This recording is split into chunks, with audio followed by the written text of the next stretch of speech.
பசங்கள்லாம் சேர்ந்து போற ட்ரிப்புக்கு ஒரு கைட்லைனே கிடையாது. அதுவே செம அட்வென்ச்சராகவும் செம ஃபன்னாகவும் இருக்கும். அப்படி நாங்கள் போன ஊட்டி மசனக்குடி சீரிஸ் தான் இது. பலகட்டமான போராட்டத்துக்கு அப்புறம் ஒரு வழியா எல்லார் வீட்லையும் பர்மிஷனை வாங்கி ட்ரிப்பை ஸ்டார்ட் பண்ணிட்டோம். காலையில் 7 மணிக்கெல்லாம் மேட்டுப்பாளையம் வந்தாச்சு. அங்கேயே ஒரு சின்ன டீ பிரேக் எடுத்துட்டு மலையேற ஸ்டார்ட் பண்ணிட்டோம். டர்னிங் வரும்போது நம்ம டைட்டா கண்ண முடிக்க பயம் தெரியாது.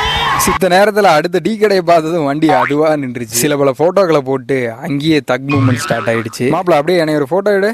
அப்படியே அது மேல தோல் மேல கை போட்டு பேசிட்டு இருக்கும்போதே ஒருத்தர் சொல்றான், டே இதுவே ஃபேமிலியோட வந்தா எப்படி இருக்கும், என்ன கலர் ட்ரெஸ் போடணும், என்ன மாதிரியான கார்ல போகணுன்ற வரைக்கும் எல்லாத்தையும் நாங்க தான் டிசைட் பண்ணுவோம். அவனை எல்லாம் தயவு செஞ்சு இறக்கி விட்டுவாங்கடா. டே குன்னூர் ரீச் பண்ணதும் அங்க ஒரு டீ பிரேக். இந்த இடத்துல எங்க அப்பாவோட ஃபேவரட் பிலிமோட ஒரு போர்ஷன் வரும். மெட்ராஸ் டு மேட்டுப்பாளையம், மேட்டுப்பாளையம் டு ஊட்டி. ஊட்டியில கால் வச்சதுமே லைட்டா தலை சுத்துற மாதிரி ஃபீல் ஆச்சு. நீங்க நினைக்கிற மாதிரி இல்ல. பசி. ஃபேமிலி ரோஸ்டர் சாப்பிட்டு மினி பிரேக்ஃபாஸ்ட்டை முடிச்சுட்டு நெக்ஸ்ட் போட் ஹவுஸ் கிளம்பிட்டோம். போட் ஹவுஸ் போறோம் தான் சொன்னோம். போட்ல போறோம்னு சொன்னோமா? போட்ல போறவங்க எல்லாம் சேஃபா போறாங்களான்னு ஒரு பார்வை பார்த்துட்டு நெக்ஸ்ட் தொட்டபெட்டா கிளம்பிட்டோம். நெக்ஸ்ட் வீடியோல இந்த சீரீஸை கண்டினியூ பண்றேன்.